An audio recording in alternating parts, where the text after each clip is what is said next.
ఏ యోగ్యతయు లేని నాయడ నీ కృప చూపితివి,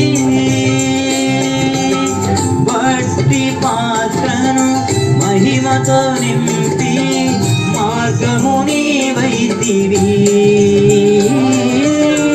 ఏ యోగ్యతయు లేని నాయడ నీ కృప చూపితివి, బట్టి పాత్రను మహిమతో నింపి మార్గము నీవైతివి. నీ చిత్తమే నా యందు నెరవేర్పవ్వాలని, నీ సేవయే నా శ్వాసగా కడవరకు నిలవాలని, నీ చిత్తమే నా యందు నెరవేర్పవ్వాలని, నీ సేవ